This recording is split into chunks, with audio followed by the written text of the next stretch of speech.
wanapata changamoto mbalimbali kuweza kupata wanafunzi, hasa kutokana na kwamba wazazi wengi wana ile hali ya kutaka kuangalia mazingira jinsi yalivyo. Pamoja na kwamba elimu nzuri ilikuwa inatolewa, lakini bado ilikuwa inakuwa changamoto kubaki na watoto wale wa watu wanaoelewa maana ya dhana ya elimu, lakini wale ambao wanahitaji majengo mazuri na mazingira mazuri, kikweli watoto wale nilikuwa nawakosa. Lakini kwa sasa baada ya Montessori Community of Tanzania kupitia ufadhili wa Athawasa Foundation, kituo changu kimerekebishwa, kinapendeza.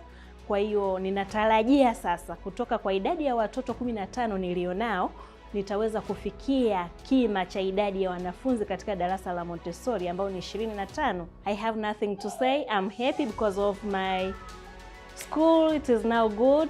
Niliamua kufungua shule huku au nimeamua kufungua shule huku kwa sababu ya uhitaji wa watu wa mazingira haya, pia na kuiendeleza Montessori, mbinu ya Kimontessori katika mazingira haya, kwa sababu kwa mazingira haya hakuna mbinu hii ya Kimontessori.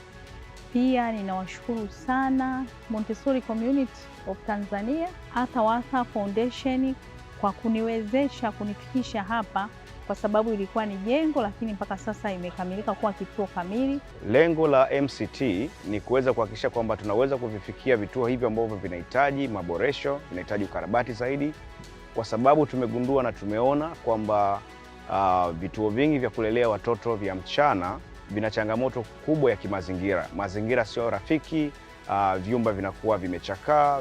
Kwa hiyo na tunaamini katika mfumo wa Montessori, mtoto anapaswa kukua katika mazingira ambayo ni salama, mazingira yaliyoandaliwa, mazingira rafiki.